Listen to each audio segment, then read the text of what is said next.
Yeah, this will be fun. You know, I've told many people at risk of having other people get very angry with me and jealous of you, that everybody, students, Matt Tolmach, best guest I've ever had.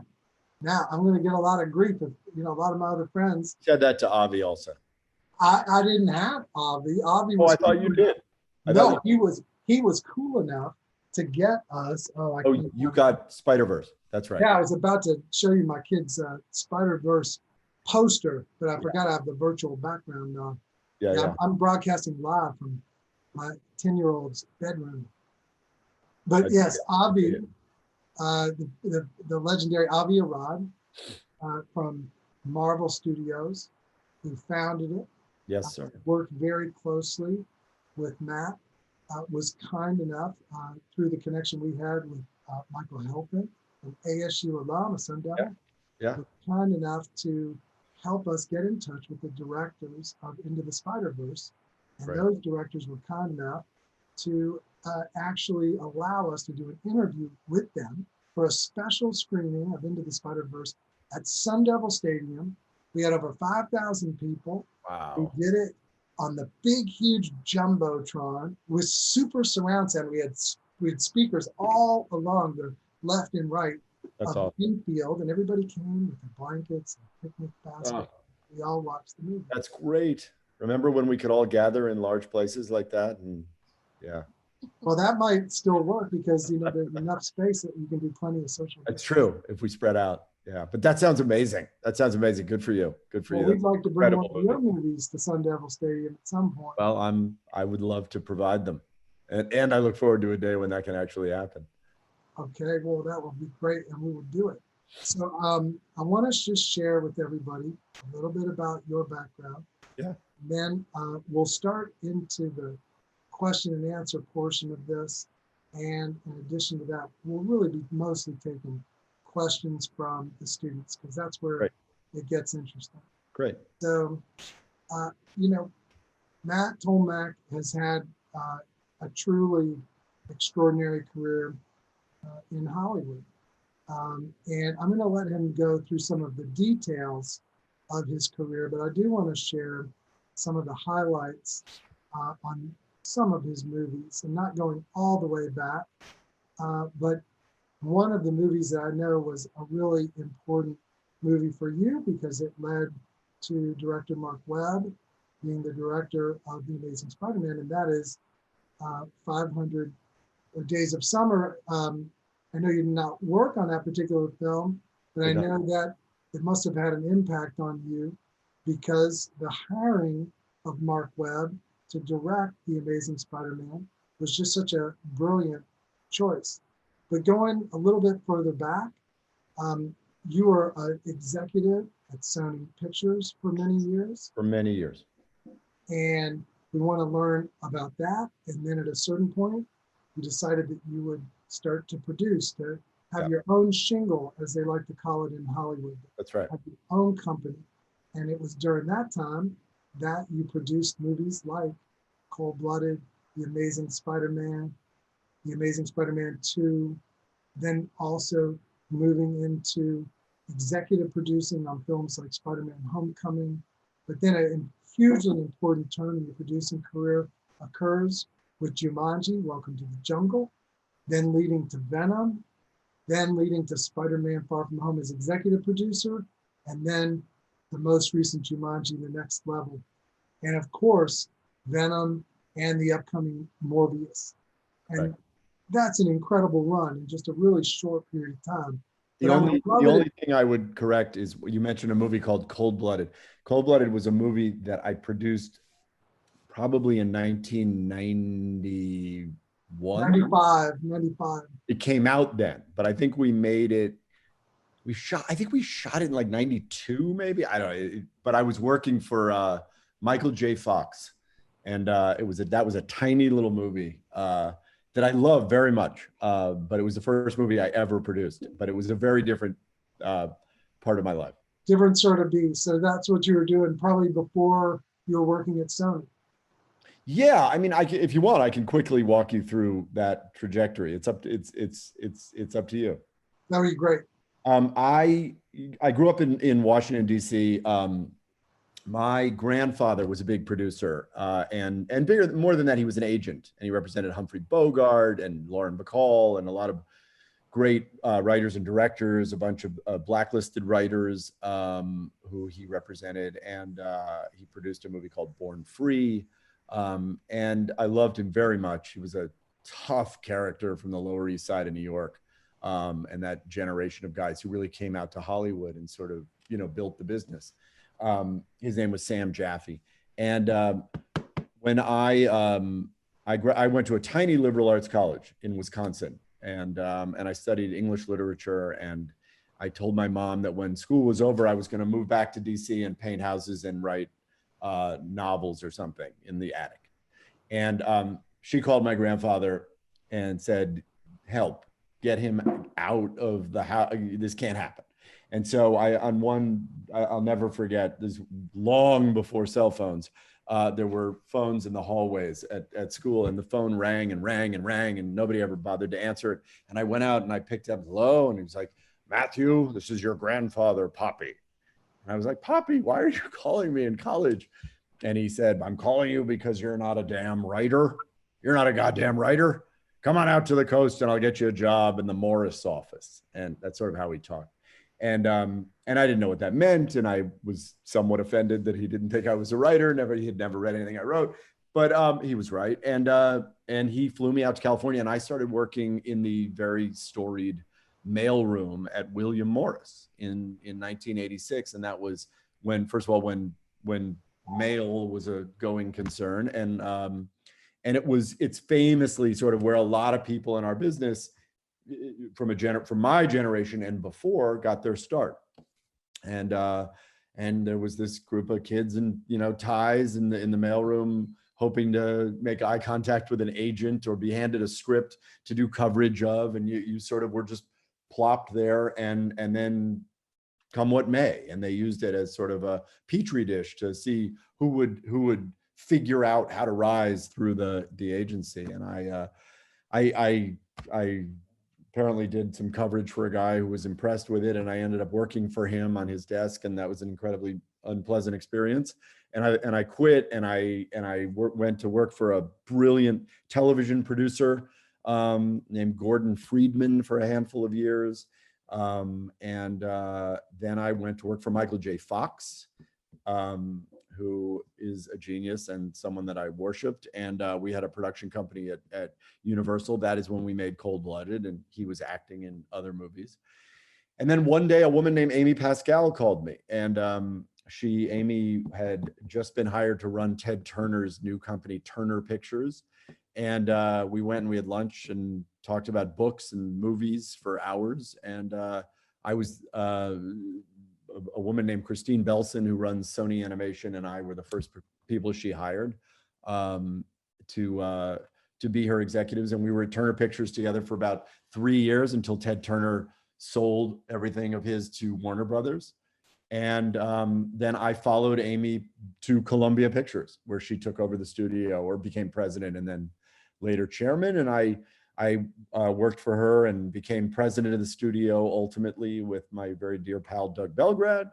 And then in 2011, I convinced Amy to let me go produce movies for her. And that's when all the movies you talked about started. And so that's a snapshot of the jobs I had along the way. And obviously got to, apropos of this class, was there when we bought Spider-Man, and when we hired Sam Raimi, and was the executive overseeing those movies with Amy, and that was an unbelievable experience, because of Sam and Spider-Man and the people that were involved, and also because those movies weren't getting made really in the way they are now. Not at all. And I want to dive into that period at Sony and Spider-Man.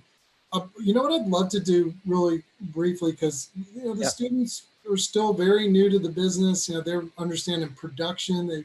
this is a class on the ASU side that we call Welcome to Hollywood, and the intent of the class is to give kind of 50,000-foot view of how the industry works overall. Because Right. I had so many producers coming to me and they kept saying, yeah, I don't care if they come from USC, NYU, ASU, wherever. It seems like every film student thinks that the sun rises and sets on production. Right. And they don't understand how the ecosystem of the business world works. But would you share with the students the difference between what a studio exec does and what a producer does? Yeah, absolutely. The studios are, I mean, it's an interesting moment to be having all these conversations because the landscape is always sort of shifting now. But the studios are, the establishment that really pays for the movies. They own the movies. They're the bank. But they also have a lot of creative oversight over the movies. And so producers and directors and writers go to studios in order to get their movies financed. And studios agree to make movies, and they pay for the production of the development of the movie, if it's buying an idea and turning it into a screenplay, and then the actual physical production, and then the marketing and distribution is all overseen and handled by the studio. And so as a producer, you can make independent movies, but if you're making studio movies, you're essentially working for the studio. And the nuance of that job is always interesting, because you're working with a filmmaker, but you're also working for the studio, and they are the boss. The studio is the boss. The director is also the boss, but the studio, it's their dime, and producers work on movies for the studios, and it's a complicated, but it's a dynamic that's been going on since the beginning of the business. Producers go out. We're the ones who go on location and oversee the day-to-day making of the movie with the director and the crew and all of that. The studio doesn't tend to spend a lot of time on set. So it's our job to oversee the entire production, and then come back and deliver that movie to the studio with the director. So they're very different jobs, but it's a real partnership. So when you're a studio executive, just so the students understand, Yeah. Even though the studio is paying for it, putting the bill, the studio executive is really providing oversight. But Correct. the producer, who is effectively outside of the studio, but is hired by the studio almost in a freelance capacity, they're the ones that are ultimately responsible for bringing in the film, not just on budget, on time, but at a quality that the studio would expect. Is that right? That's right. And it's a constant, the dynamic. When you're the producer of a movie, you're talking to the studio every single day, and they're watching dailies, and they're calling you in the morning, and you're conferring about actor choices and all the decisions along the way. They're your partner, and they have the final, for the most part, they have the final say. But they also, studios like to work with, and I'm saying this as a former studio executive for most of my career. You like to work with producers who you trust, who you don't have to, so you don't have to look over their shoulder all the time, who that they're responsible. And as much as, directors really make movies, but the producer is there to be their partner and to make sure that everything runs as smoothly as possible. And the best thing for a studio is to have a good relationship with a producer who they trust, who knows what it is that the studio is going to want. And can deliver the best version, obviously with the director of that movie.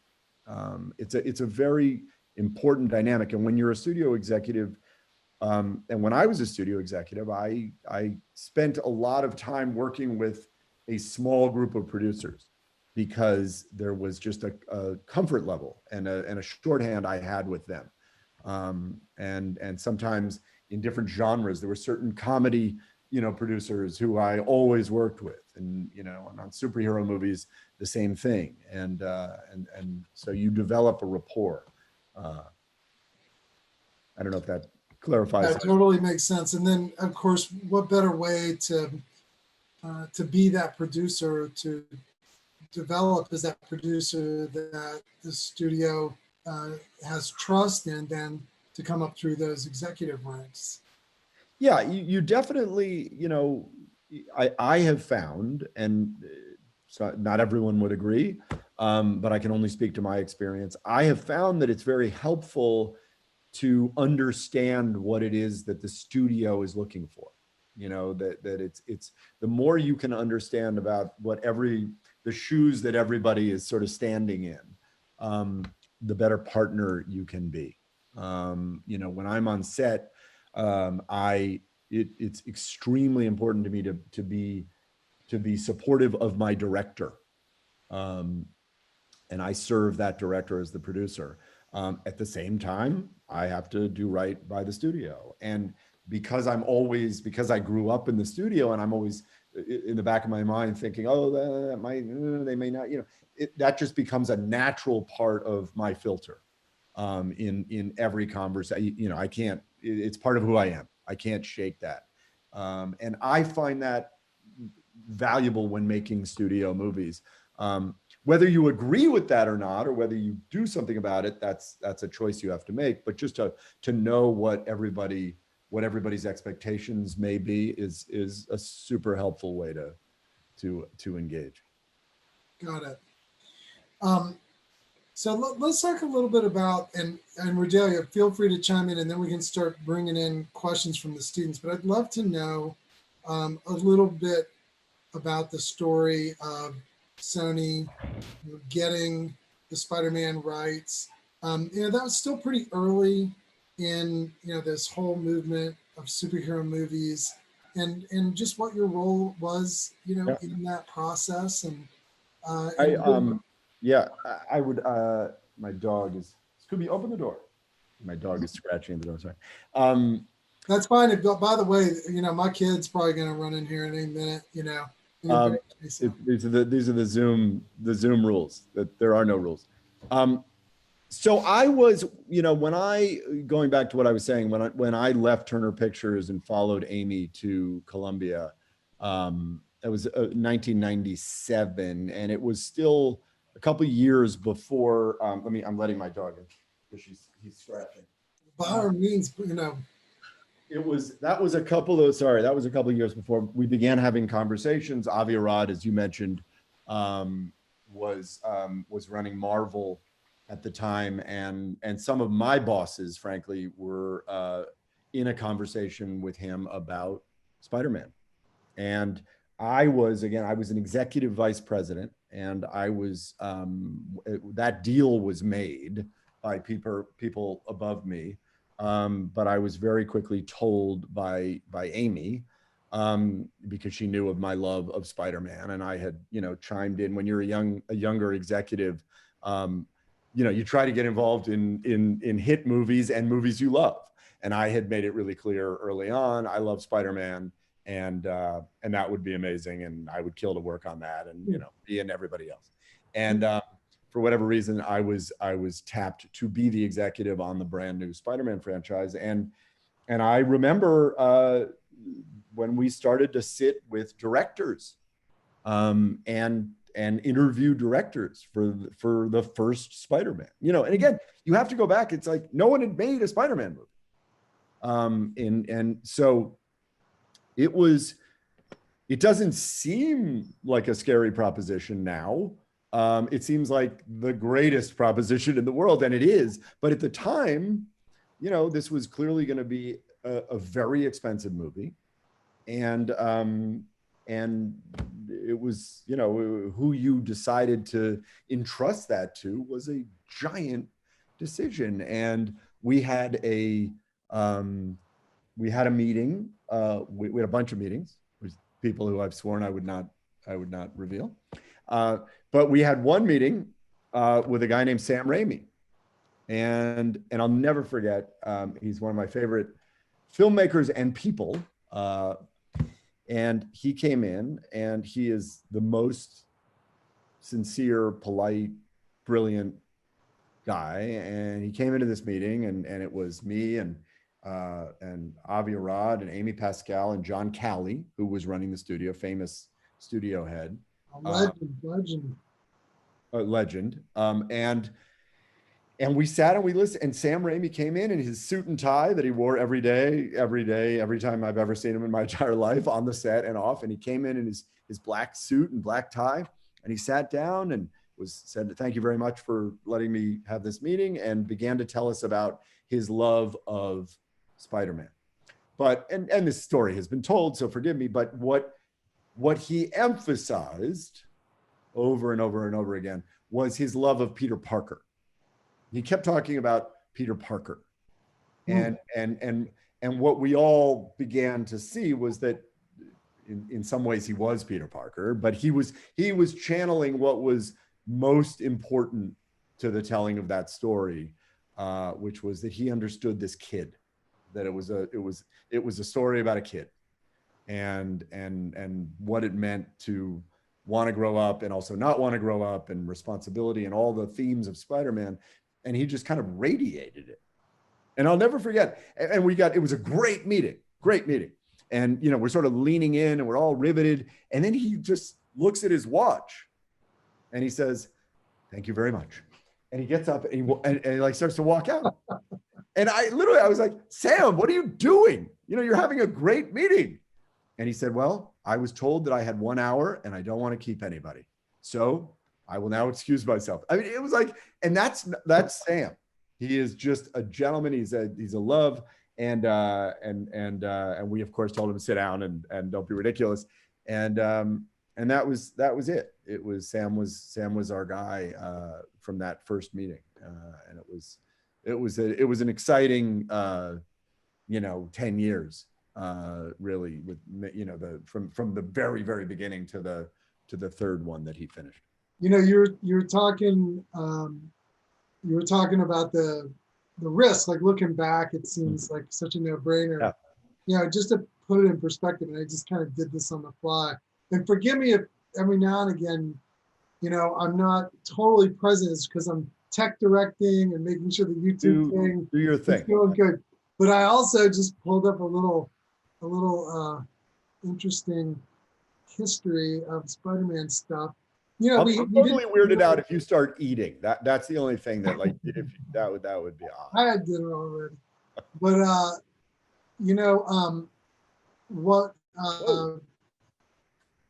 what just happened? What's cool about here? I'll just show you. Sorry, I hope that didn't. Oh, okay. Yeah.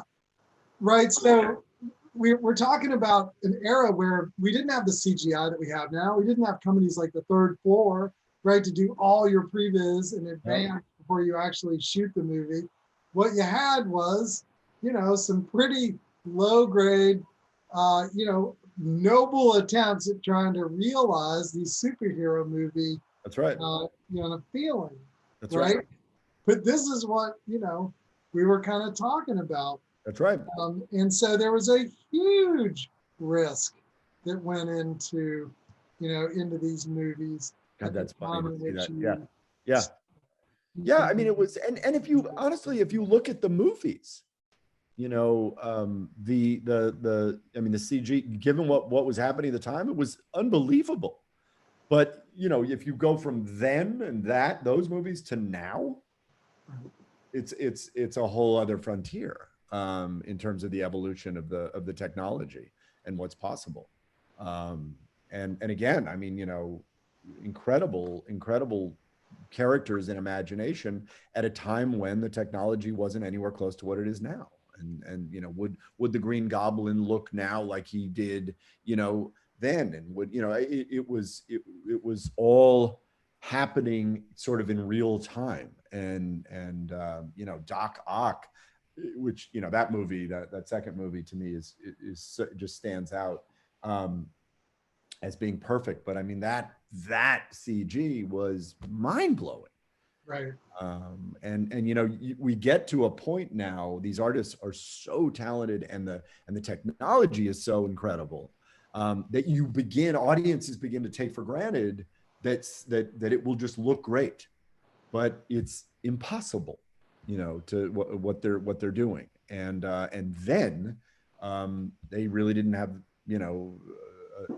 anywhere near the tools they do now. So Yeah, and and Redelia and I, over the course of this semester, we've been exploring this issue of our superhero movie cinema, right? The notion that Martin Scorsese sort of dusted up all this controversy. And I'd like to invite one of our students, Jessica Kahn, to come back into, or to put her camera on, because she's been keeping a record of all the different folks that we've been talking to, and keeping a list of all the different sort of criteria, qualifications that our guests have been sharing on. You know what? In order for it to be considered cinema, whether it's a superhero movie or not, right? I think it needs this, or I think it needs that, I think it needs the other. And so, Jessica, I want to yield the floor to you, allow yourself to introduce yourself, and then share a little bit about with Matt about what we've been doing this semester. Great. Yeah. So I'm Jessica. Nice to meet you. And again, Matt. Yeah, exactly. And I'm going to be looking up here just because I have my other monitor. So I'm not ignoring you. So I'm Jessica. I'm a senior at ASU's film school with an interest in visual development and storyboarding for animation. Cool. And I'm currently interning at Aaron Sims Creative, who has created concept art for many major films, including The Amazing Spider-Man 1 and 2, as well as Venom. And they did this art back behind me. I am well aware, and I know them, and I know him, and they're amazing. That's cool. Yeah, it's a great company. It's That's really great. Fun. So over the course of the semester, we've actually been, we'll talk about it later, but I've been working with them on another movie. Oh my gosh. Okay. We'll definitely have to talk about it. All right, cool. So over the course of the semester, we've spoken to a number of prominent people in the film industry, including the director of Doctor Strange, the producer of Batman Begins and The Incredible Hulk, the sound designer of Logan and The Dark Knight, the cinematographer of Joker, the former president and COO of Marvel Studios, who is producing the upcoming Green Hornet movie, the cinematographer of Wonder Woman, the visual effects director of X-Men, the sound designer of Aquaman, the head of film at Amazon Studios, and the producer of Super, and the CEO of The Third Floor, who seems like he worked on all of these movies in previs. Right. And so they've been talking with us about the criteria of what they consider to be capital C cinema, and I've just been compiling a list, so let me pull that up. First of all, that's a pretty great group of people you put together. Yeah. I don't know why you need me here. I'll say it again. I'll say it again. People are laughing. You just can't hear the feedback. I'm just going to say it again. Best guest I ever had. Period. Hands down. I'm like, going to get crushed by all those people. Yeah. When they hear that I say this, That's all. I know. They're never coming back. Okay, capital C cinema criteria. Yeah, so can you guys see the screen okay? Mm-hmm. Yeah. Okay, so I have a couple slides to share with you guys. So some of the criteria include that the film must be more than spectacle, it must have a strong theme and provide an escape from reality, and it must have an emotional risk. The audience must also identify with the characters and must have a commentary about society. It must get the audience to come in touch with their own emotions at the same time while feeling true to reality. Mm-hmm. It should also connect with the subconscious and connect with our hopes and fears. It must be original or transcend its source material. It should be about the human condition, and it must also be timely. Mm-hmm. It needs to have a clear, purposeful vision via the auteur director. It must have artistic, visual, emotional, and psychological material within the movie that can be easily accessed by its audience. Must move the audience members emotionally and must have very high personal stakes. The mise-en-scène is carefully crafted to support the narrative and further the auteur director's vision in the film. And its impact on audiences must be visceral and often emotional. And that's our criteria. Wow, that's a lot of criteria. Had a lot of good guests. That's great. That's great. Good feedback. What did we miss? Yes. Well, look, for me, it's a complicated subject because Marty Scorsese is you know, one of the greatest directors that ever lived, ever will live, you know, I mean, full stop. And fully entitled to his feelings, and I'm certainly never going to question Martin Scorsese.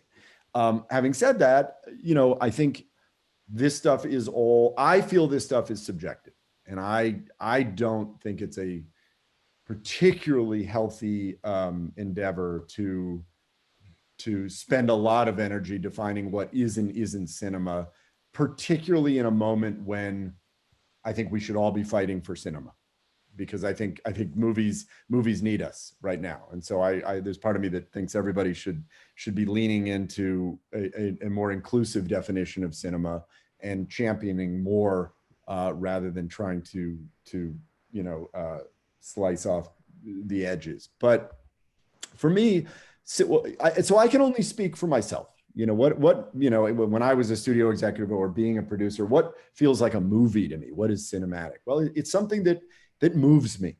It's something that makes me feel something that is, and this is where it's also sort of a definition of art. It allows me to look at life or circumstance in a way that I would not otherwise see it. It in some ways holds a mirror up to our own reality, but shows you something very, very different, and something that is heightened, and something that for me has to be exciting emotionally. Now that could be sad, it can be happy, it can be hilarious, but it is an emotional rush that I get when I see a story writ on screen, and when it feels worthy of storytelling.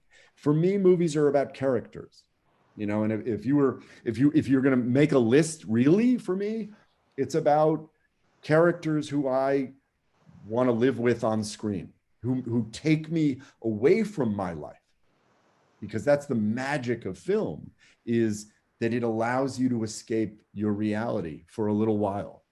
And if you can learn something along the way or feel something different along the way, that's what it's about. But it removes you from your reality and allows you to lose yourself.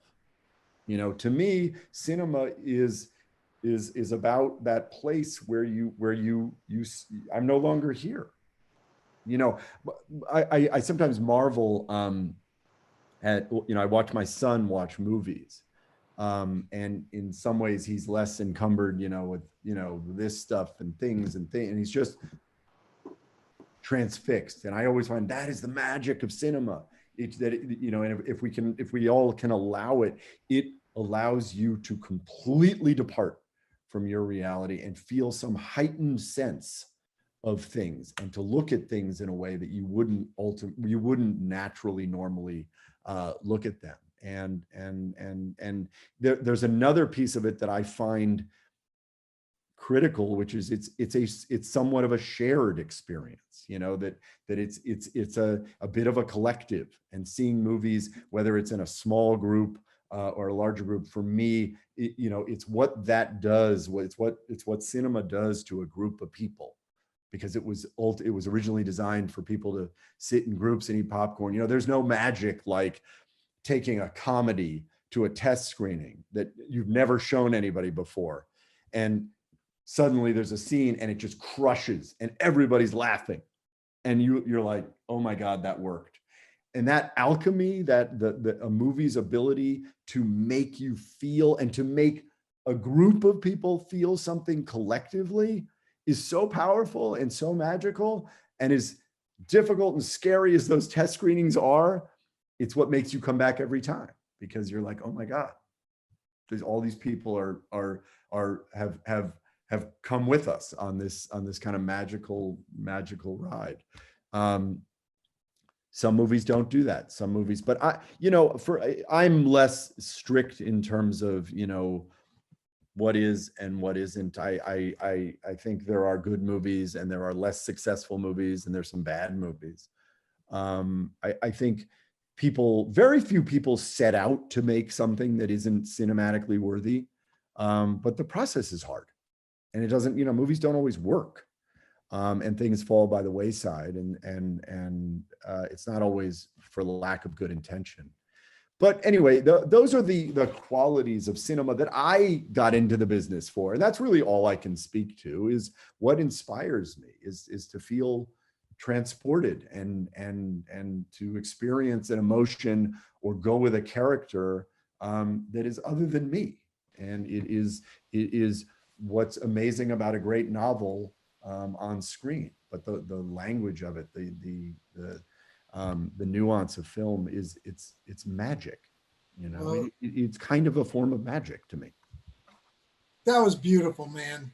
This is why I say you're the best guest I've ever had. All right. You transported us. You transported us. I mean, in the same way that a movie transports, like the way you shared your passion for it, right? It took me to that place. And sometimes when you get older, you forget. Yeah, You forget. And of course. even more so when modes of entertainment are just so sort of disposable feeling and so commodified, and there's no scarcity, so the specialness kind of goes down. And Yeah. but you really eloquently articulated it, and I want to share a secret with you. Yeah. And I want to throw it to Regalia. The thing is this question for superhero movie cinema. Well, number one, I'm pretty well convinced that while Martin Scorsese may have said that in earnest, I really think he was just very cleverly promoting a movie, right? Because that sure did get a lot of attention, Yeah. and a lot of attention onto The Irishman, Yeah. right? But number two, I think Martin Scorsese would be pleased with me for bringing this question to the classroom, not simply to answer that question, right? Yeah. But really because what that question does is it forces each of us to define for ourselves That's right. what we want out of movies, That's right. right? That's So right. if you're gonna, have this imaginary pantheon, right? Well, you got to think, okay, well, what qualities does it have to have in order to get admission into the pantheon? And then I don't care, if you're working within the superhero movie genre, or you're reinventing a genre, or you're doing something totally original. If you can still hit the kinds of things that you just so eloquently talked about, and Ted Hope so eloquently talked about, and all the guests that we've had come through the class, it doesn't really matter what genre you're working with then. Of course. The grand irony of that the Scorsese comments, particularly given how similar sort of in spirit that Joker movie was to some of Scorsese's earlier work. I mean, what movie took as much risk as that? Yeah. Yeah. I mean, I love that movie. I love that movie. Again, listen, he's Marty Scorsese, and some people, whatever his intention was, I have a feeling he probably, when he says something, he means it. And I don't know him at all, but he's Marty Scorsese, and I think part of people who are truly, visionaries on a level that, very few have, a plane that very few exist on. They see things in maybe in absolutes that some of us don't feel or see, and that's how he sees it. And he gets to see it and feel it in the way that he wants to. I just feel differently, and my guess is that he would be okay with that too. You know what I mean? But he's speaking to his experience of it, and that's it's cool. And again, he's Scorsese, so it's super cool. But my experience is different. My experience of Spider-Man is very different of all these Marvel movies. To me are powerful, and it's and real sort of mythic storytelling. And I know somebody was saying, those are our cowboys and our gangsters, and and it's a different sort of it's a genre, but that's not new. And you know, there's something about superheroes. It's like you look at, you know, Greek gods. You know, it isn't the first time we've told stories about characters that have greater than human powers, and it doesn't mean that around them great storytelling can't be had, in my opinion. And again, and I don't love every superhero movie that's ever been made, but a lot of them feel profoundly moving and cathartic to me, and you know, in different ways. So again, I just go back to what I feel, and what I'm, you know, as a producer, which is why you have me here. What motivates me to go want to make something, you know, is because I have a certain reaction to it, that I think is in line with what I deem to be, for me, cinema. You know, and that's all I can ever know. You know what I mean? That's Beautiful. Okay, I want to throw this around Redelia, and then the students are really going to give them the second half of this this amazing opportunity to speak with Matt. So, anything, sure. So in terms of thinking about Capital C Cinema and having an emotional connection with the material, you've been on both sides of being a studio executive and having your own, you know, moniker. How is the challenge of the creative with a director that may want to go in one way? And because you have the experience of being a studio executive, knowing that that's what you feel would be in better service to the story, Right. how do you manage those situations? Because I know they come up. They definitely do. You can see on my face, they definitely do. It's the crux. I mean, you're asking the most sort of critical question about what it means to be a producer. You know, that's, you know, because your job, as I was saying before, is to thread that needle between, you know, delivering a movie that the studio is paying for, that the studio is going to want, that the studio is wanting, and also to, you know, empower your director, because I believe when directors feel empowered and supported, they make the best versions of their movie. Mm-hmm. And so, but sometimes those two ideas are at odds, or sometimes you're at odds with one of them. I mean, it doesn't, you know, you're not just, producers aren't just in the middle without a point of view. Sometimes you don't agree with one or the other, and it's complicated. And you know, you become a politician to a certain extent. And sometimes you gotta, you know, kind of, you know, get in the trenches and argue. And you know, hopefully you argue from a place of creative conviction, you know, as opposed to invoking, you know, I because I said so, or like that I don't find that works in life. Mm-hmm. So what works is always going back to, what's this movie about? What's the character doing in this scene? What's the best version of this? And how are we best serving it the way we're doing it? And you go inside. And it's how directors talk about movies and talk about scenes. And it's what makes movies great. And same thing with the studio. You know, you have to be able to, you know, one of the things as a producer, you have to really know your material. Like, you have to really know the script. You have to know every scene. You have to know every moment, so that you understand, and so that you can be helpful. And so when something isn't working, you know that moment, you know that scene, and you can speak to that and either defend it or challenge it. You know, there are these great moments when you're making movies and you're sitting there with the director and the actors are acting, and just something, it's like, you know, and the director looks at you and it's like, and those are the great moments as producers, when, you know, you huddle with the director and you sort of figure out, and it's always the directors, because they're more brilliant, that come up with the, I'm going to try this, and they do. But giving them the space to feel that you are there for them, that you support them, that you're, you know, you're always going to challenge them, but not judge them or put them in check.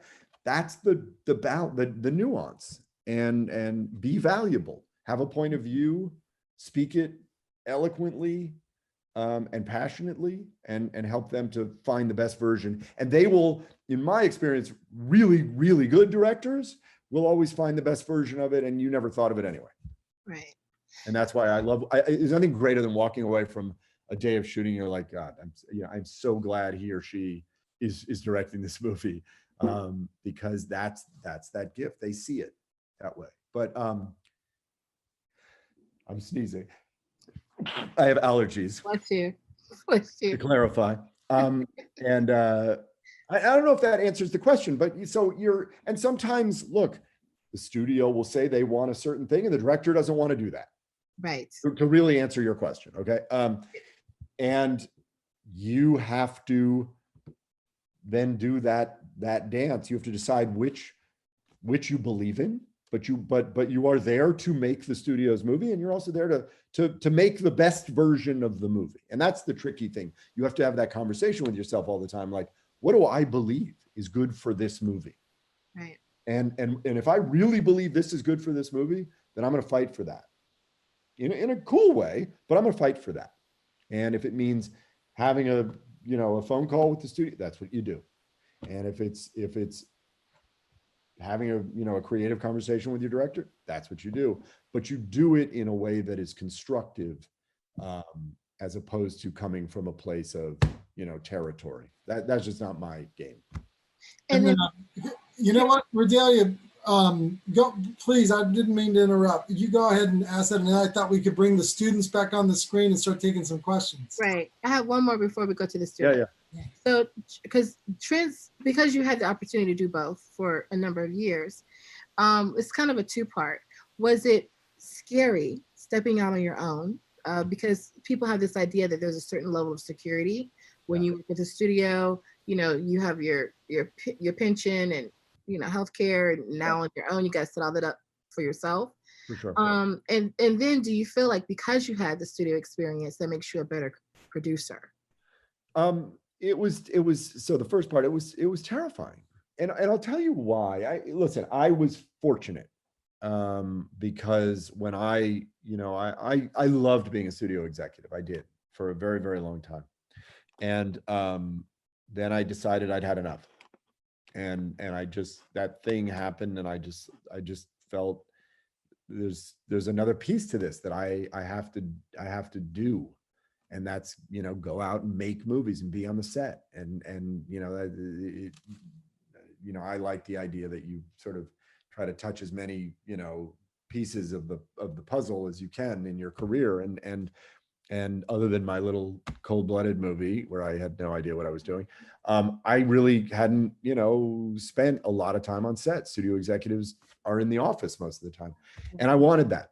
And I started to work with a bunch of people as a studio executive who I really liked collaborating with. And I began to feel like I just want to be in that conversation. So when I told my boss, Amy, that I wanted to go, we're very, very close to this day. And she was not thrilled and sort of didn't believe it and thought I was just complaining and whatever. And, we had a long, long back and forth about what it meant. And ultimately she said, I need you in the world and in the family. So I'm going to make you a producing deal at Sony and put you on these movies. And I had a very, very close still with Avi Arad, who's like a brother to me, a big brother to me, and Laura Ziskin, who has passed, but was an extraordinary producer with Avi,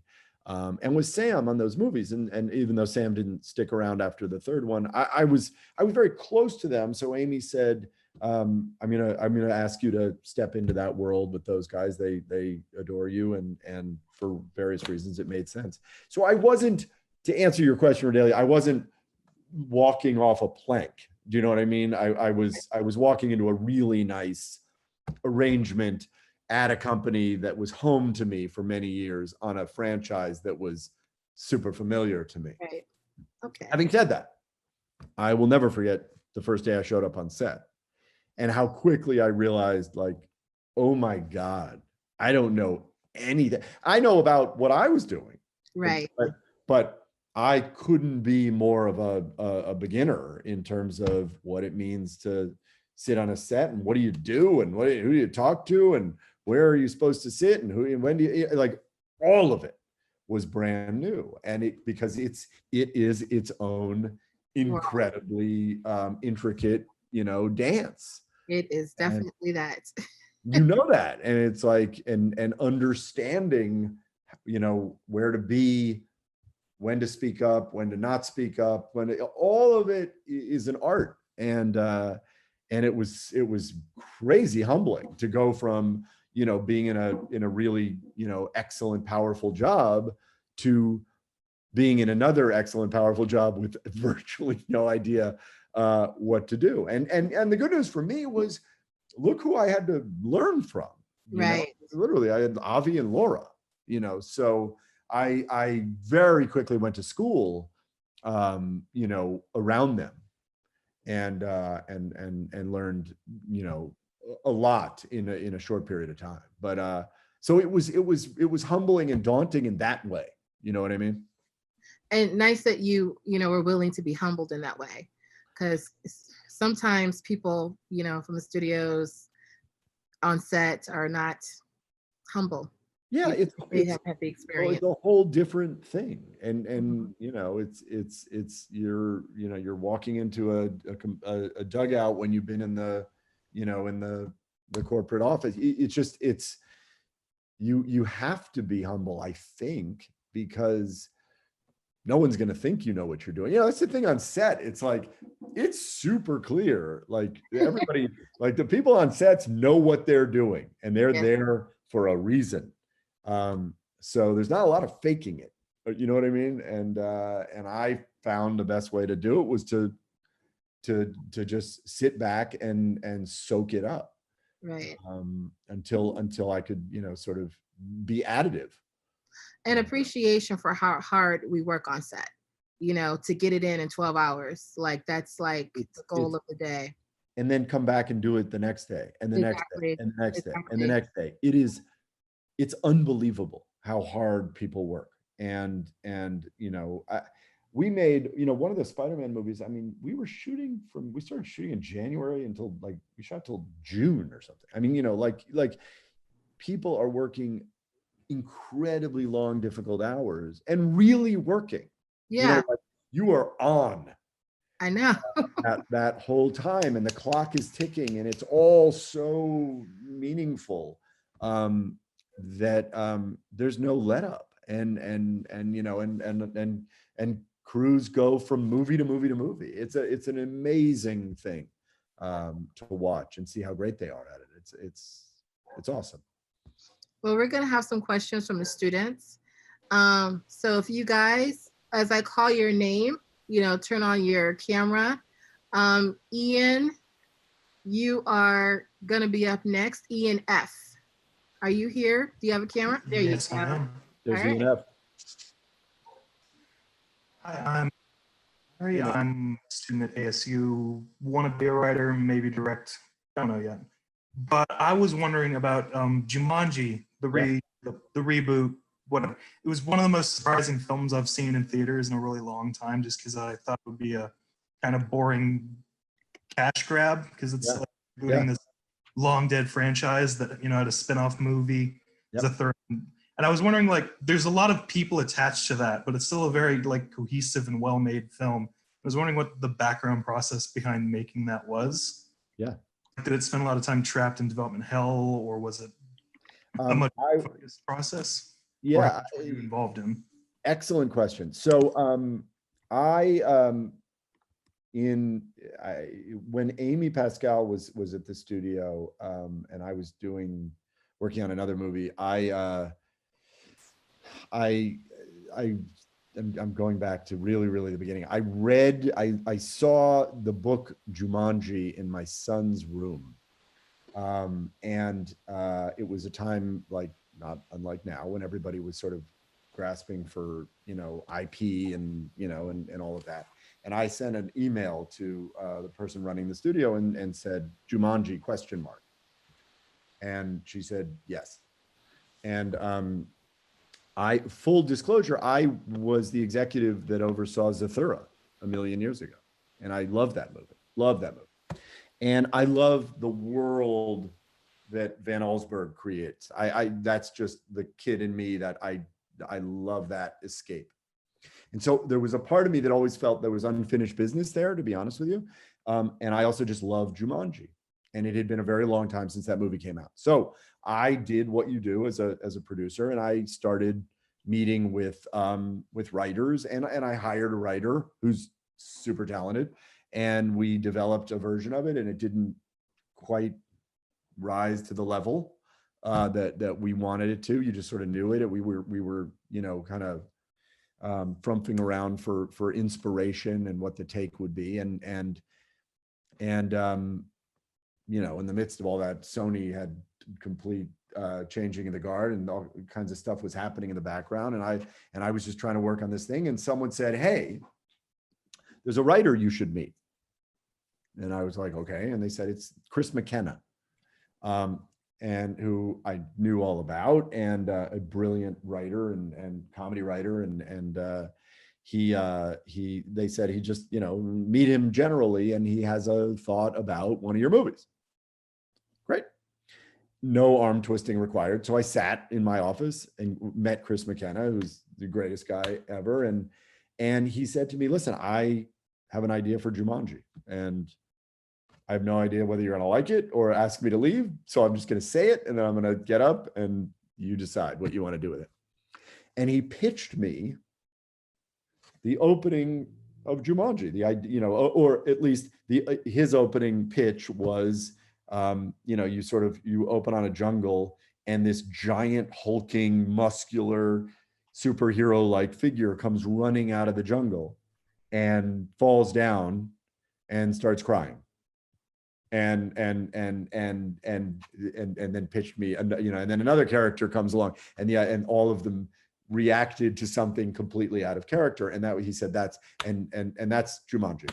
It's a video game, and these are avatars, and they're being played by kids in the real world.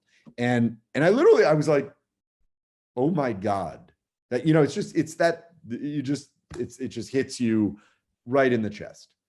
And I loved it like I love it now. And, it was the greatest idea. And he went on, he said, look, I was a gamer growing up. And for me, the greatest escape from all of the, the pain of the world and high school and all that stuff is, sorry, this is my wife's computer, was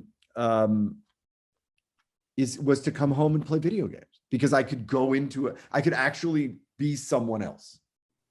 And that, the wish fulfillment of that is powerful to me. So there it is. And that was the end of the meeting or whatever.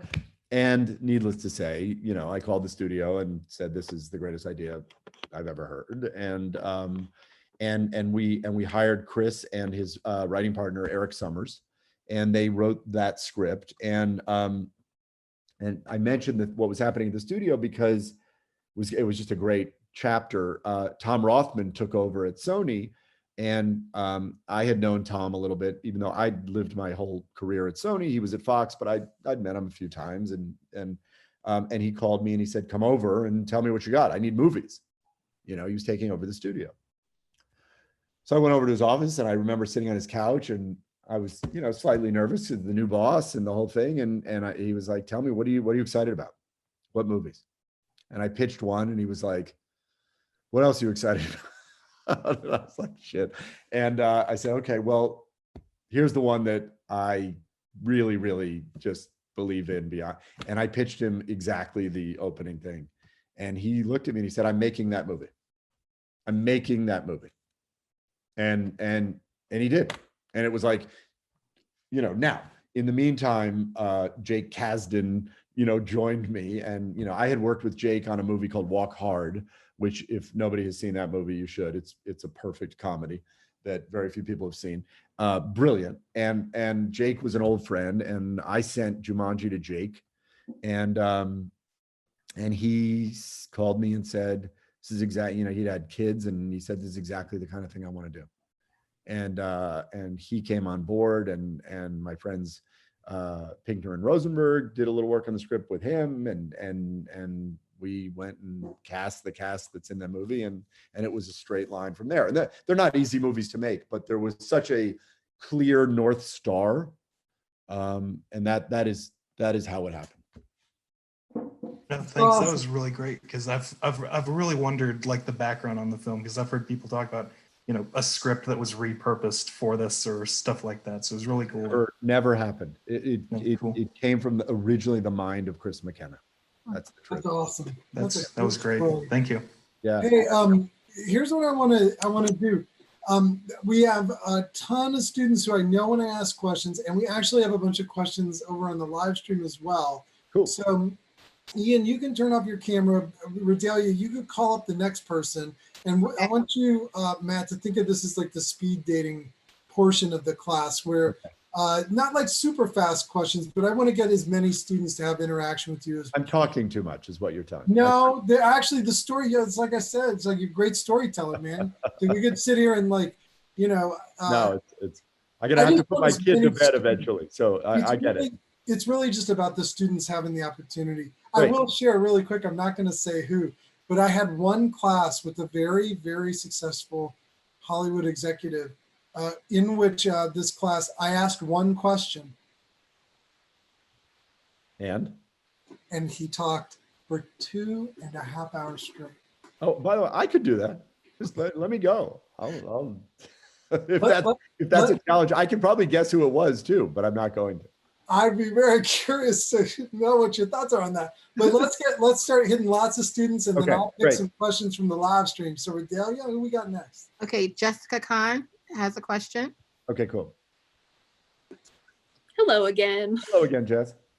So I was wondering, how does the role of an executive producer on a TV show differ from the role of producer on a film? It differs. Credits are hard to unpack from a distance. Sometimes it's hard to know who does what. In television, the executive producer tends to be the boss. They are the showrunner. They are the senior most writers. They are the boss. And they, unlike movies where directors, in my opinion, really are the boss. In television, the executive producer runs it. That's true. In film, the executive producer credit tends to, it can mean a lot of things. It can be you're a rights holder, that comes with the property. Sometimes they'll give an executive producer credit to a line producer, who are pivotal. Sometimes they'll give it, to somebody who works with a director or one of the talent.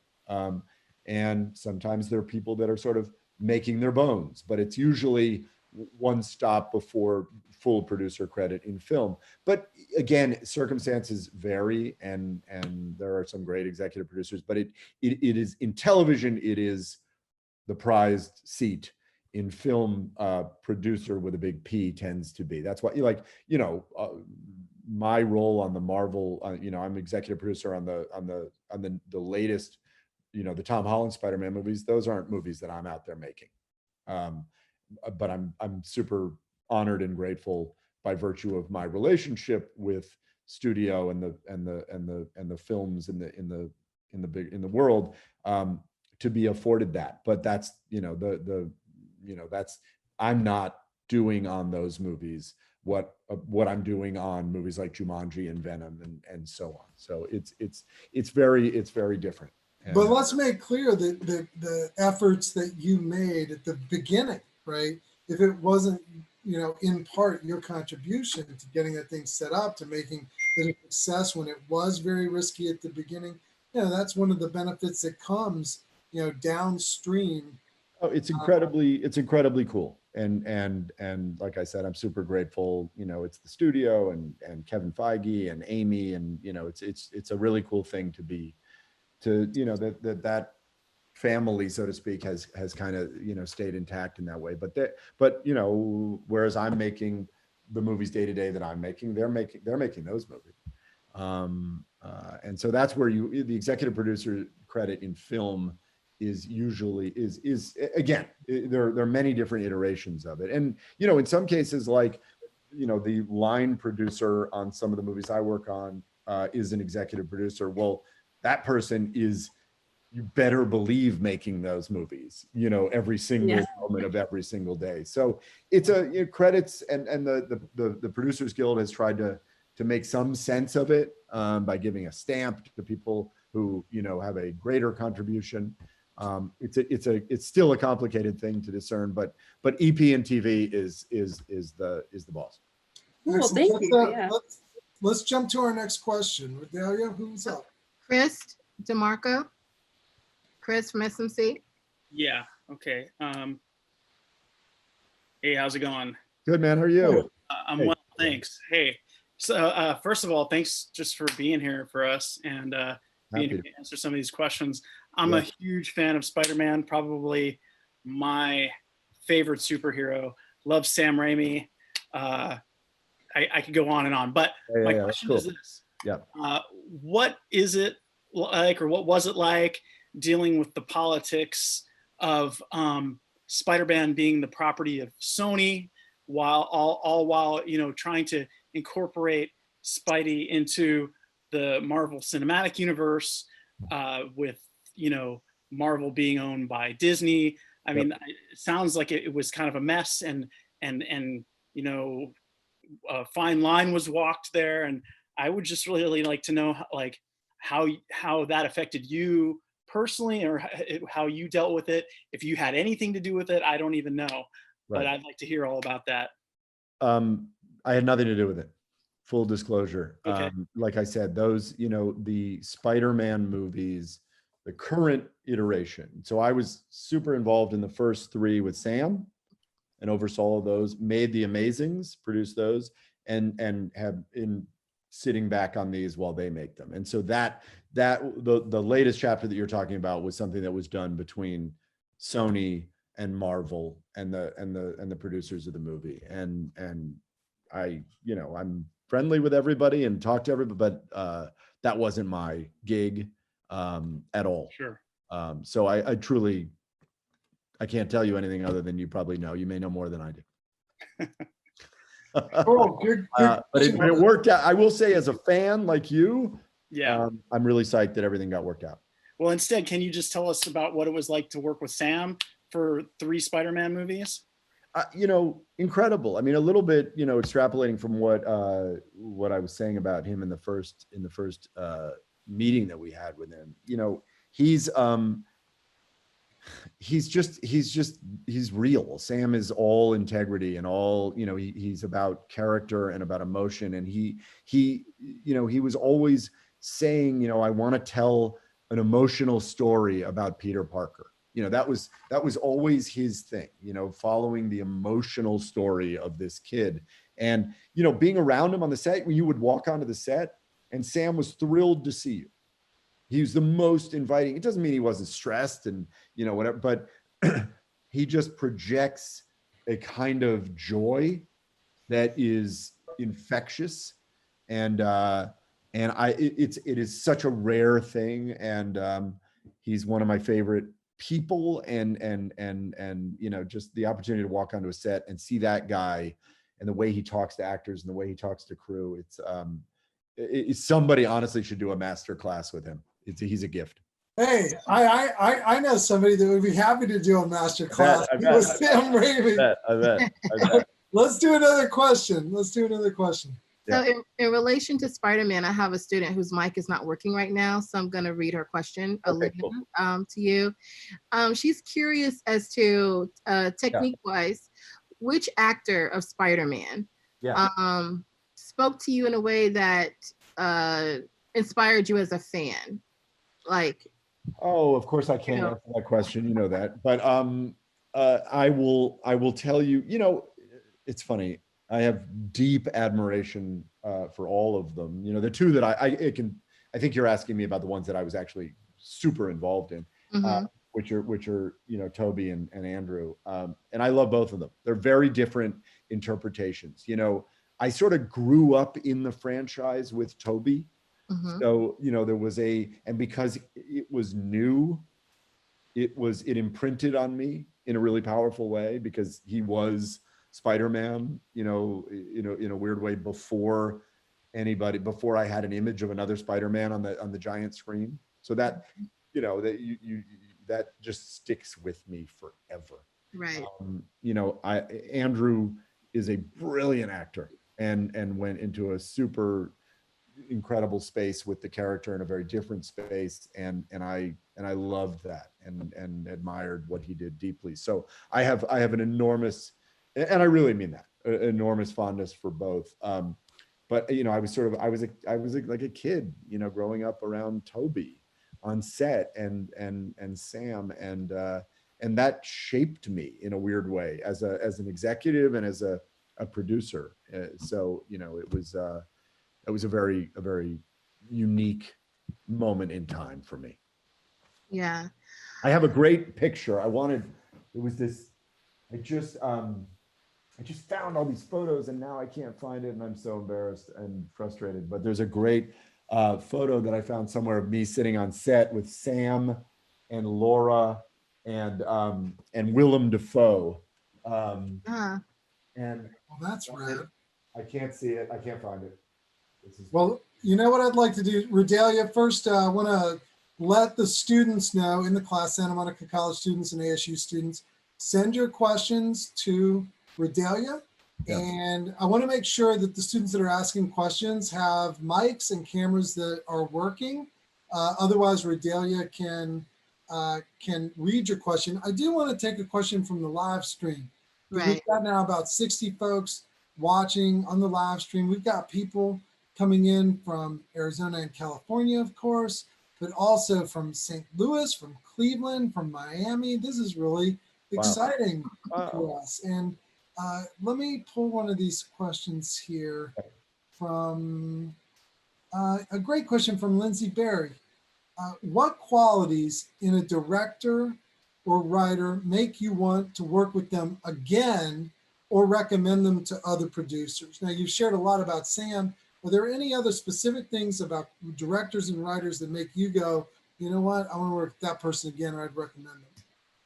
Yeah, I mean, the first thing I would say is, the ones who are brilliant and gifted, and first and foremost, I do what I do to try to make really good movies and now movies and TV shows. So I admire and chase, people who are really talented, and a brilliant writer and a brilliant director is a gift to work with.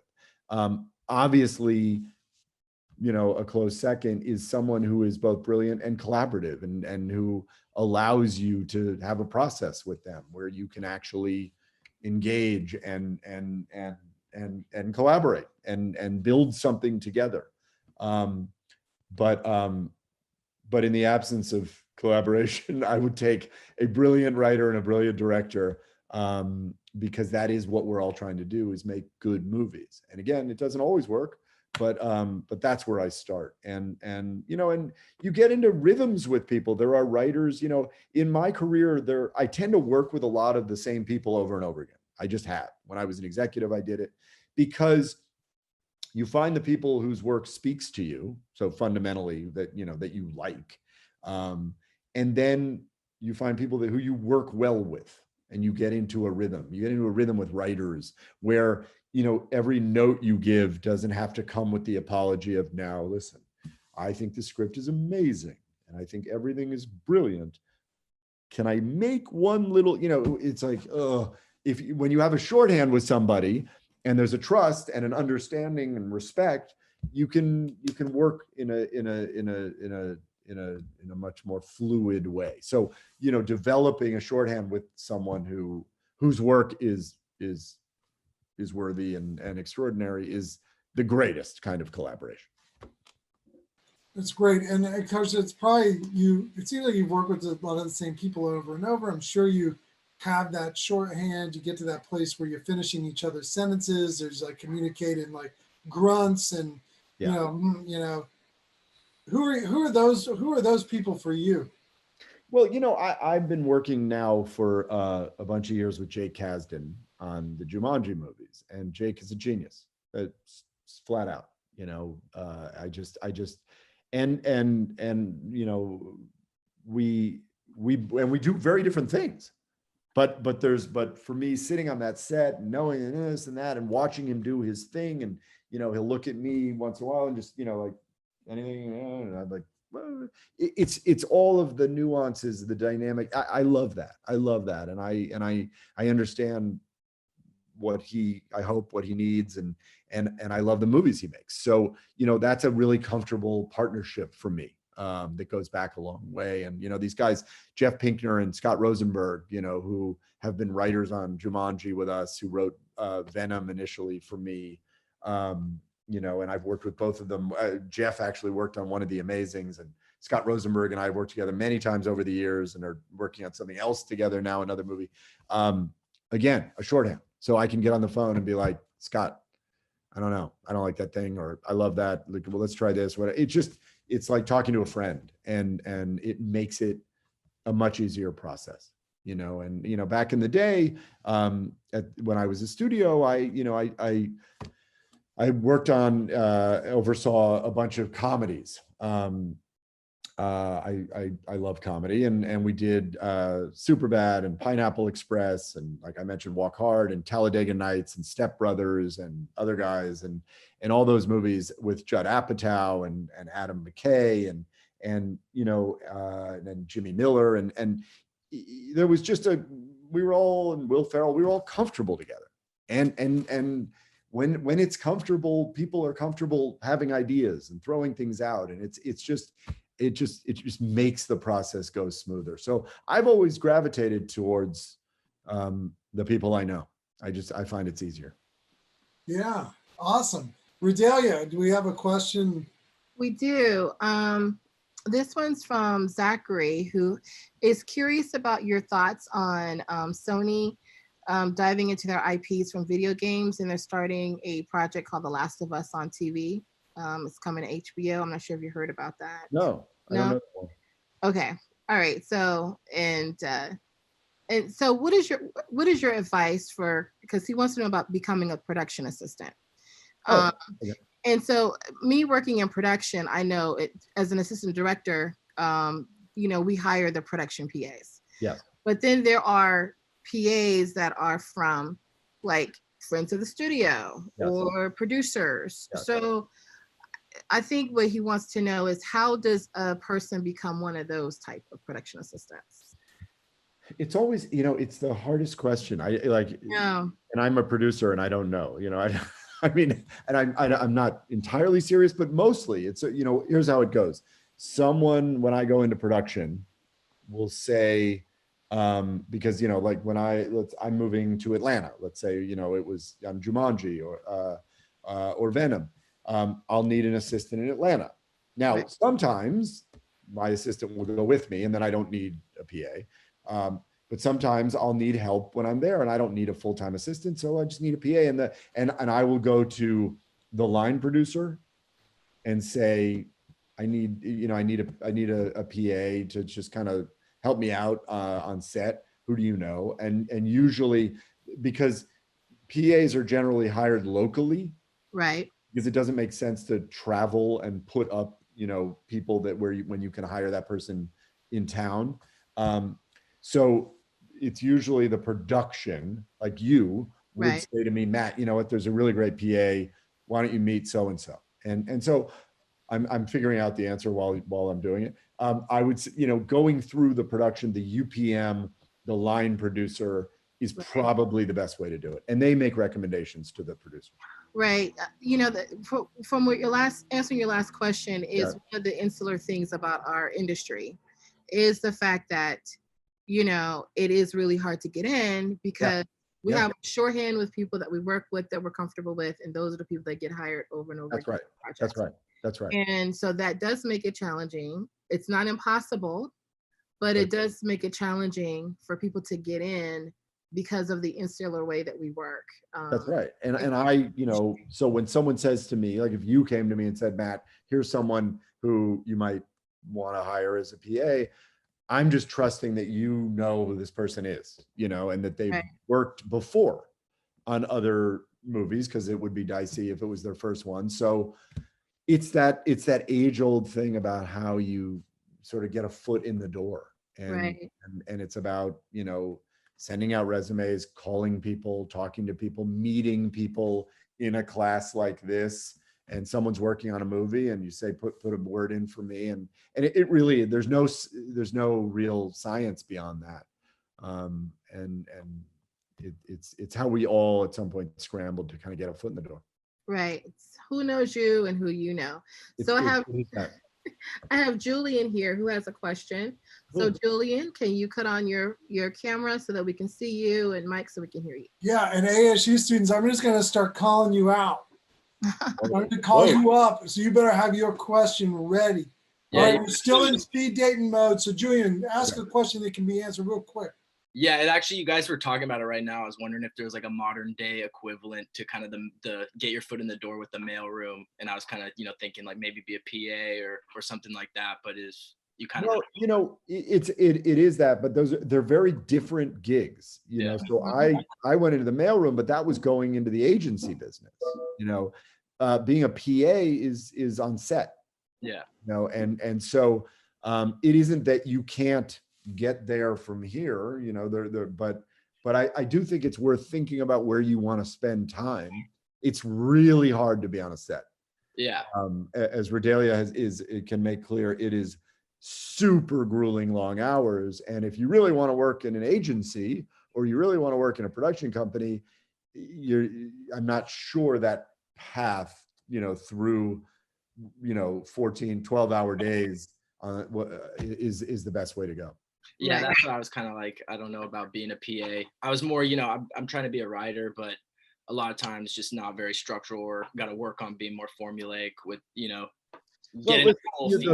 I always say to people, you know, if you want to be a writer, you know, being a PA on a television show and being around, working your way up to being a writer's assistant, you can, and you can get there from being a PA, is the greatest job.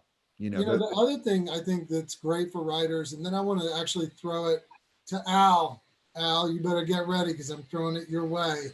I think one thing really valuable for writers is actually doing script reading internships, right? When you have to do coverage on screenplays, I must have done like, 300 pieces of script coverage while I was still in school. And it's just a great way to speak to that.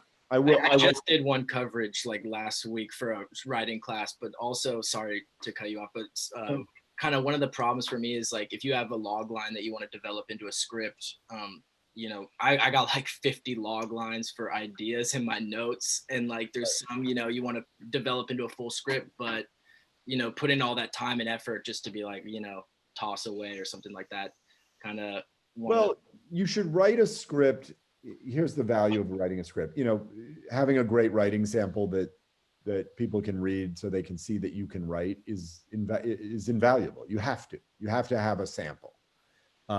So the idea, it'd be great if you could write a spec that sold for a ton of money and they made into a movie. That's obviously, so I would say write something that you think is, ask the question that you guys asked me back at yourself. What is cinema? Like write a movie that is worthy of cinema. But having something that just that illustrates that you have a voice and that the craft is a really important thing to do, beyond whether someone's going to buy it for the idea. Write an idea that you can write. Write something that you can write. That is going to be something unique because it's you. Let's throw it to an ASU student now. Thank you, Julian. Thank you so much. Yeah, man. Got it, man. And hey, Al Sanchez, are you there? Where are you? Oh, what's up? Hey, I want to give you the opportunity to ask a question.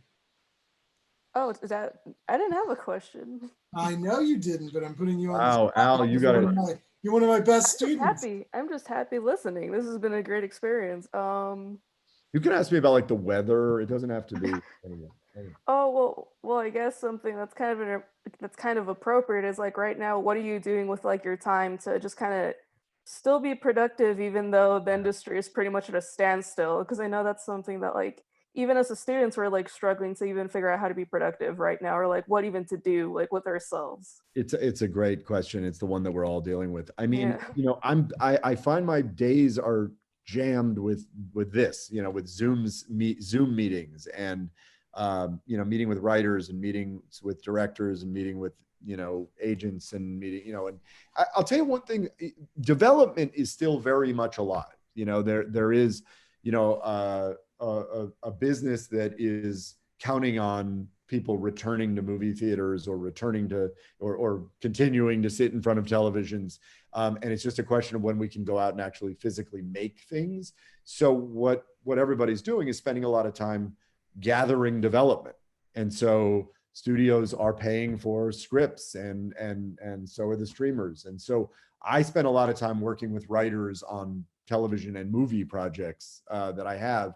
The other thing that I'm doing a ton of, which is kind of great, is I'm watching movies and television shows, and I'm calling directors on Zoom that made some movie that nobody's ever heard of, and trying to expand my you know repertoire of you know who I know and the filmmakers that I try to be in business with, because usually I don't have I just don't have time, and it's the most important thing. So I've found that to be kind of great too.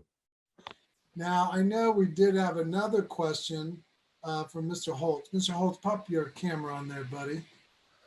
And then we'll throw it back to the live stream, and maybe some SMC students have questions too, Bedelia. Yeah, I have one. David Holtz. What's up? Hello. Hey, man.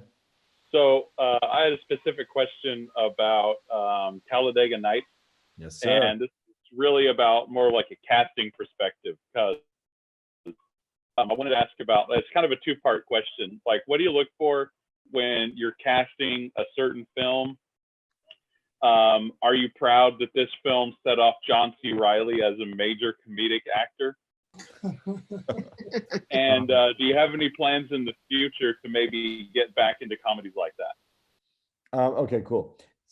You know, those movies, and you have to understand that as an executive, there are many different versions of what it means to be an executive on a movie. And here's what Talladega Nights look like. Adam McKay and Will Ferrell and Jimmy Miller and Judd Apatow walked into our building and said, you know, Will Ferrell, stock car racing. And we said, yeah.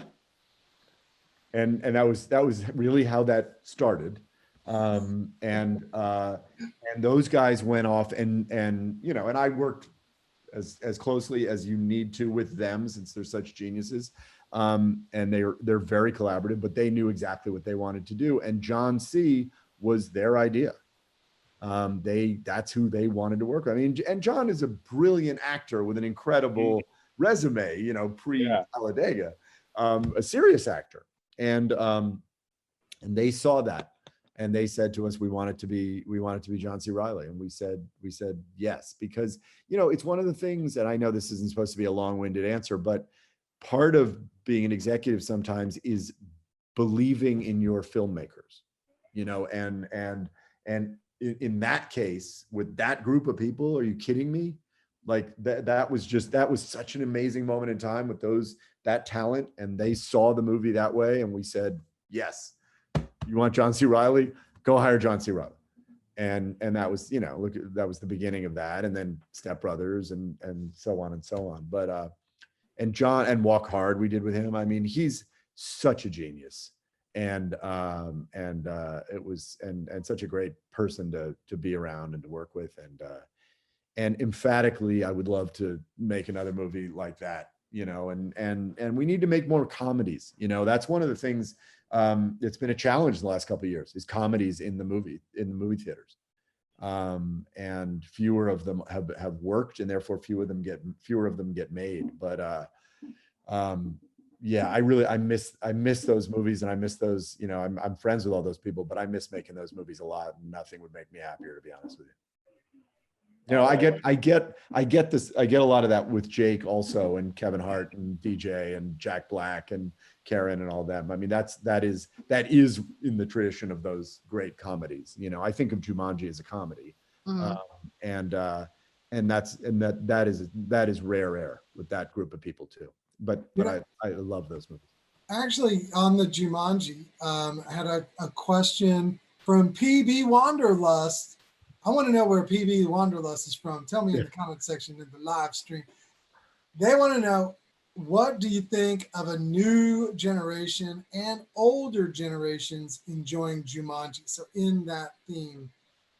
What do I think about them enjoying it? What do you mean? Well, I think he's that PB Wanderlust is asking, how stoked are you that old generation and young generation are enjoying this? Oh, PB, it's the greatest thing in the world. You know, that franchise is this miraculous thing that happens once in a while where you make a movie for everyone, you know, and it's really hard to do.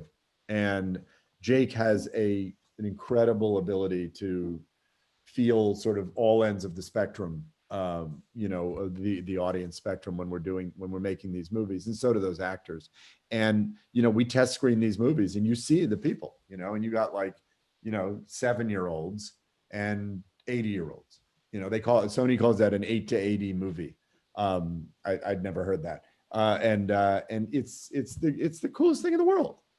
It's the coolest thing in the world to make one that you know, that lands everywhere.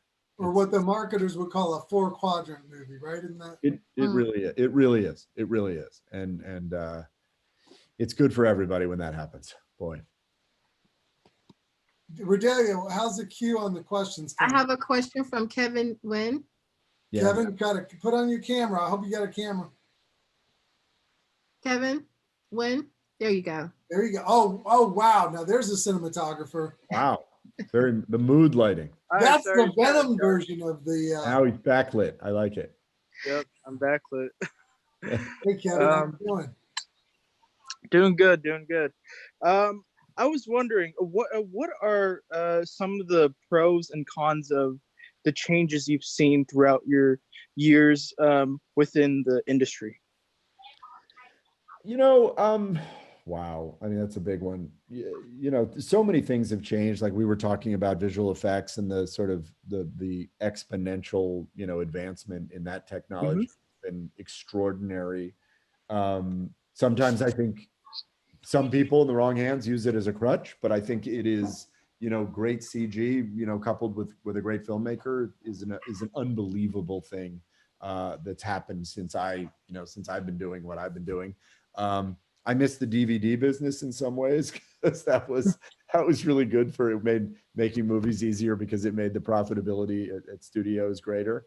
So that was an interesting thing to see come and then really, really go away. You know, obviously, you know, streaming, you know, and what's happened in, you know, on the smaller screen is both a challenge for us in the sort of theater going movie business, but at the same time has been an enormous sort of boom in creativity and has given voice to so many more people and kinds of filmmaking, and I think you can't look at what's happening now as anything other than just an amazing revolution.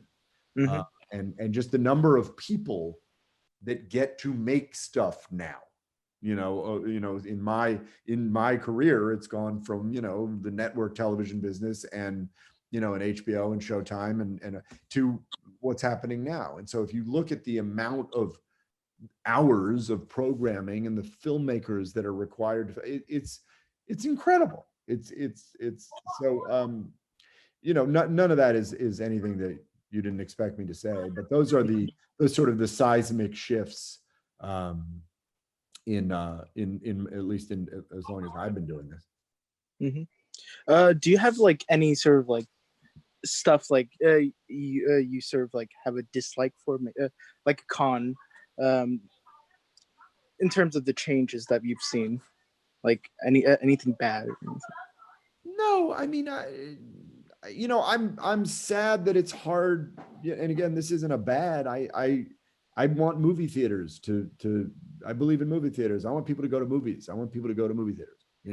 That's why I came into this business. And so I want us as an industry to fight to make that experience relevant still, and figure out that alchemy with audiences, so that people continue to do that. But that's not something that happened that I'm, rejecting, as much as that's a challenge that I'm super aware of right now. And obviously, I mean, you guys look at the world right now, what is going to happen? I have to believe that the movie going experience is one that it's so universal that in the right time, when it's safe to do so, people are going to want to go back. I hope so. I mean, but there's so much unknown right now. So the coronavirus is the thing I don't like. That's one that I'm not happy about, what that's doing to our world and what that's doing to this. But people are also watching a lot of great television. I will say I have caught up on a lot of my viewing. So silver lining there. I'll tell you what, man, if you wanted to have in academia, they like doing these things called convenings. They do a lot of convenings, Matt. They convene a bunch of smart people, and at these convenings, they do a lot of thought leadership. Yeah. A lot of thought leadership, and actually, there's actually an enormous amount of value that comes out of that. I'm being a little silly and just kind of fun with it, but bringing people together, both from industry and academia, to try to think through solutions. Yeah. And I think I would love to make some kind of contribution to that, about where theatrical cinema has to go. One big question when we think about cinema, capital C cinema, the big question, and I know Martin Scorsese would have an opinion on this: does capital C cinema require being in a cinema? Does it need to be in a big screen? Does it need to be, not to say that like watching something on the phone isn't awesome, watching it on my computer, I love it. I love being in bed and just flipping it open, and I can watch that, and that's great. But what if that is just a different category of experience? It's not better or worse, just simply a different category. And if, especially now with what has happened with this shut-in, if we don't radically innovate the theatrical experience, when theatrical exhibitors, like, their idea of innovation is like, a value cup, right? Or maybe like a recliner's cool and like meals are cool. But man, I would love to start a conversation. I think you're right. I think you're right. And I think it's a when you start to get into it, it's a really interesting conversation, and some of it becomes generational. There are people that want the movie theater going experience to be what they grew up on. No doubt. There are some people that want to be able to bring their cell phone. There's some people that want to recline. There's some people, I could tell you about some directors who like makes their blood boil, the idea that people are lying down and eating and being waited on when their movie is playing, but is that good because it makes it a more user-friendly experience? It's a very complicated conversation, and yet it's a super important one. And we have them sort of in fits and starts all over the business, but I have not been involved in one on a grand scale. So if you're inviting me, I'm in. I would love to do that. We'll have to set up a convening. So would you up for a convening? I will convene with you. Absolutely. Yeah, we'll do that, man. Because look, man, it's like, take a guess here. I know you will not know the answer to this. At its peak, how many movie tickets were sold in the U.S.? What year and how many tickets? No clue. Take a guess. No, you tell me. I'm not guessing. 4 billion tickets in Yeah. 1 year. Now, I'm not saying you go Yeah. back to that. Yeah. I'm just saying that there is a cultural treasure. Right. And it all comes back down to what you were saying at the beginning. Like you really put it eloquently, that transfixed absorption, the transporting of your whole being into this other world that, you know, I've done some VR and it's weird. It's like you go physically to another world, but I don't know if it's the same sort of transportation. And I do think I don't know. It's interesting. I love VR. I will tell you, my son has VR and, hey, I'll tell you something. I got a bow and arrow deal, Elven Assassin. I kill some ogres with a bow and arrow. in VR. I'm very good at it. Listen, I had an experience on the Jumanji VR game. They brought me in to sort of check it, you know, before it was finalized. And you literally like become the avatars in Jumanji. And it was unbelievable. I still can't get over it. I called everybody involved in the movie afterwards. I was like, oh my God, I was just in Jumanji. Now I know what it feels like. It was, so I don't know how you get from there to, but there's something special happening there. Yeah, I don't know what that killer app is yet. And Yeah, I you don't know, either. I'm not sure. But there's certainly things that are really interesting. And I'm sure if you haven't been to Dreamscape, you know, Walter Park's amazing virtual reality outpost, you know, at the Westfield Mall. It is the most extraordinary, most I've heard that. high-end. I've heard that. It's really something. I've But heard that. even on, you know, on the Oculus here at home, there's amazing things that I love it. I love it. I love it. It's interesting. It'll be interesting to see if no one speaks with the kind of poetics that you spoke with about cinema. Nobody's talking about VR. And that to me that's entertainment. You know, that's not cinema. That's entertainment. You know, and that's it's in my mind. That's at least thus far. That's just a different thing. It may be that we're still at that place with VR where, you know, it's just a few years advanced past the first movie that the train, right, was coming toward the screen and people ran out of the theaters. Yeah. And the essence of cinema to me is storytelling and characters. Right. So, you know, until that becomes what the experience is about, it's just entertainment and it's fun. And it's like video games. Cool. Well, there's a couple of rules of thought because I shot a 360 project last year that was more social issue topic oriented. So like the stuff that Chris Mook was doing, you know, with the refugee, the New York Times, there's those kinds of experiences where it's for empathy and to make you feel for what someone else is going through. Then there's also like the Jumanji experience you're talking about that dives you into it and it's a game. And then of course there's the Mercedes-Benz Arena where you're selling a car or it's an experience for the family. That's right. I think right now the advertising portion of it's like leading because he's leading the way. Yes. Yeah, agree. And gaming will definitely come up, but for documentary filmmakers, it's definitely a way for us to be interactive with our audiences. It's funny. It's a really powerful idea for documentary filmmaking. The idea of, you know, empathy and creating you know, actually standing in the movie or in the world is powerful. I have not seen a doc in that format. Well, I think that's what they've been calling it, literally the empathy machine, right? Yeah. It engenders in that That's way. awesome. That's awesome, Rebecca. Yeah, it's just creating awareness. Now, not a full film because I don't think anybody can do anything over 8 minutes. Yeah. But just an awareness of what other people are going through. Yeah. Literally standing in someone else's shoes, or at least feeling as though you are. That's very cool. I would love to see some of those. Love that. Do we have time for one more question from a student? Yeah. Okay. Zaida Matos is a ASU student. She has a question for you. Okay, cool.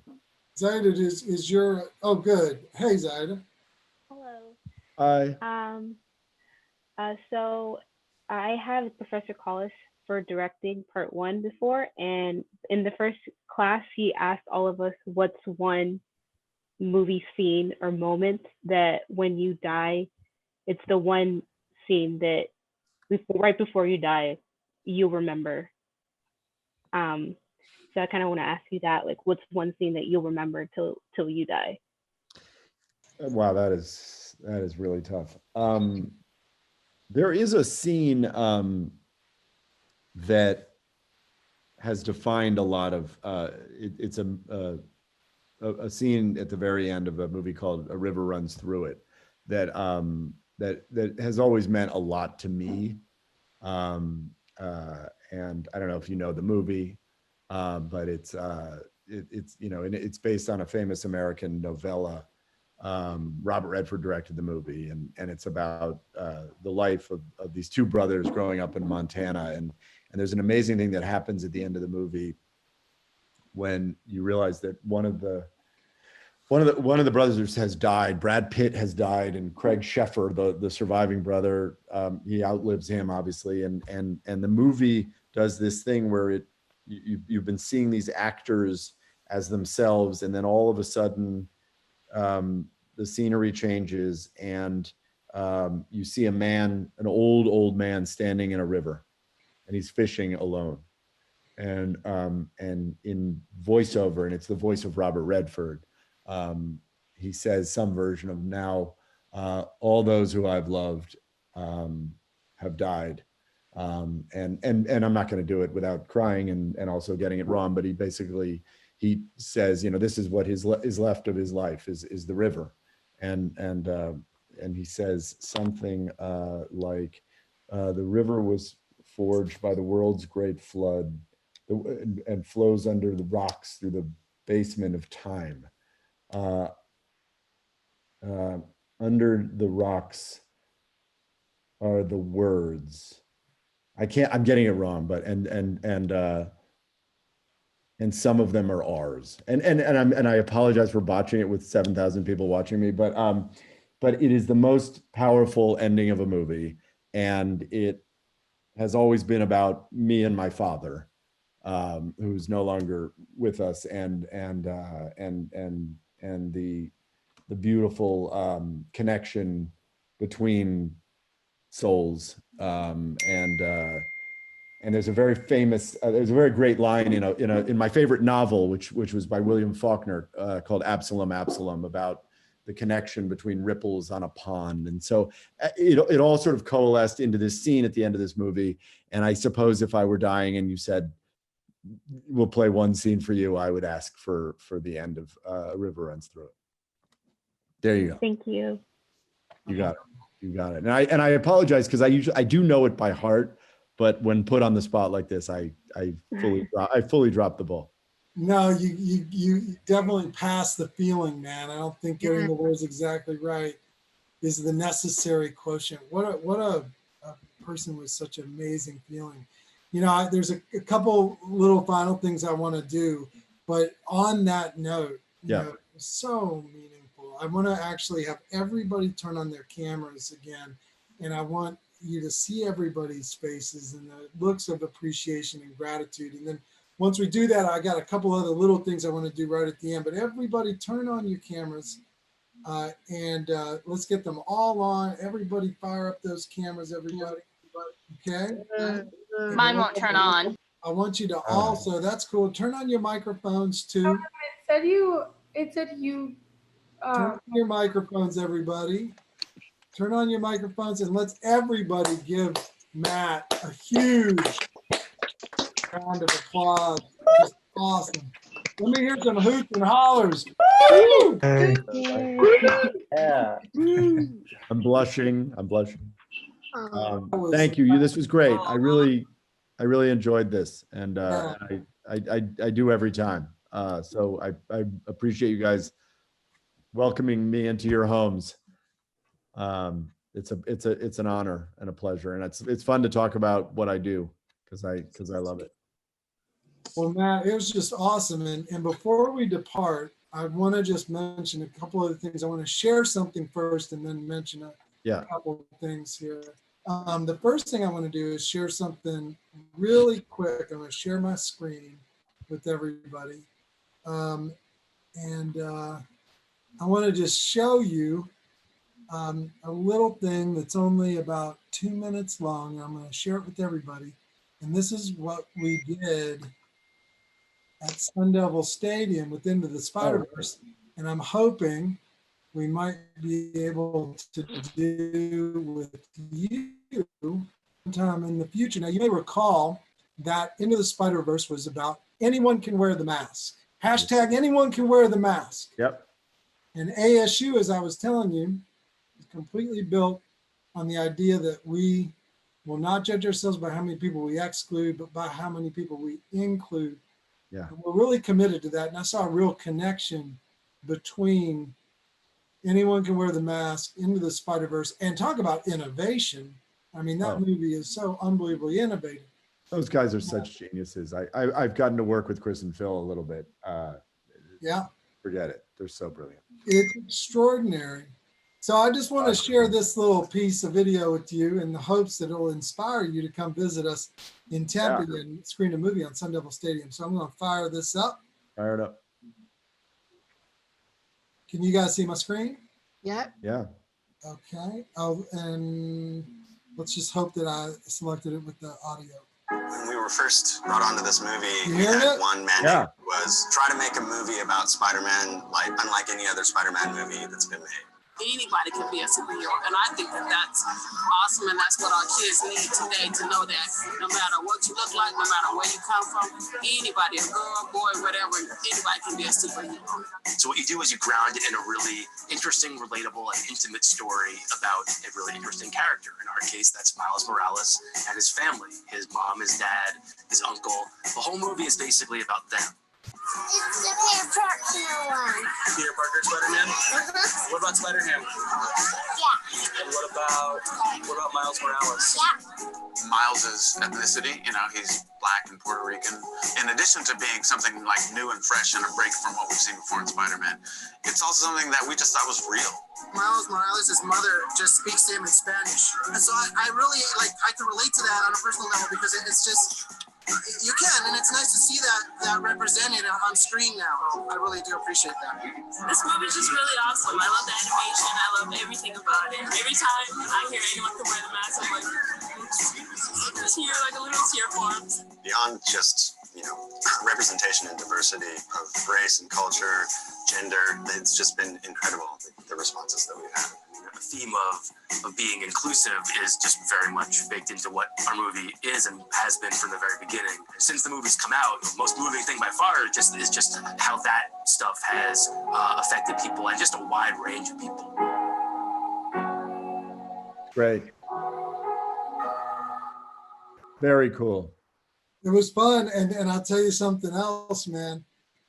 We actually screened Boots Riley's Sorry to Bother You at Sun Devil Stadium too. We had like 2,000 people come out for that, and Boots came out and we did an interview Q&A on the Jumbotron. Oh, that's awesome. It was really good. It was really very good. cool. Rodney is a good pal of mine, and I've worked with him. I made a movie with Judd Apatow and Harold Ramis and him. I've known him forever. He's fabulous. Great filmmaker, great brain. Yeah, it was really something bringing him out, and we hope to do more of that. Now, the other thing I was holding on for was the hopes that, Larry Shearer was going to make a surprise. Oh man, I would have to. He's on the call. I would have to tell. Yes, he's unavailable. He's Larry worked with my wife Paige on a video for our kids' school, and so she adores him, and he's a genius. So it's okay that he blew me off. He's super talented. Well, he definitely sends his regards. You know, Larry was my very first one of these when it was he had done Garden State, and we had met on a project that actually never even came together. Yeah. I just kind of fell in love, and I said, "Hey, would you want a video conference with my students?" And this was back in 2009. Wow. And the president of the university, and I'll just share a little bit, because you know I've drunk the Kool-Aid on this. It's an incredible story. It's 2009, right after the big crash, 2008, and everybody is devastated financially. Yeah. The state legislature in Arizona cuts Arizona State University's budget by $300 million a year. Wow. And I get this video message from the president of the university, Michael Crow. I'd never gotten a video message from any school I had ever taught at. Yeah. And it was like really poorly produced and like, you know, like a single sort of, the framings like this. And he's like, Yeah, yeah. Michael Crow. And all of a sudden he starts talking about how what we're going to do, despite this budget cut, is that we're going to be entrepreneurial. We're going to be innovative. Yeah. And we're going to find solutions for our students. Yeah. And it was so inspiring at this time. It was so devastating for everybody. And then I said, okay, well, how can I make a contribution to that? And the way I could make that contribution was to connect my students with working Hollywood professionals like Larry. Yeah. And it started with Larry, and look where we are today. That's amazing. That's amazing. Well, he's an incredible talent. Would love to work with him someday, but so far my wife has. Yeah. Well, lucky Paige and lucky us. Everybody, one more big round of applause for Matt.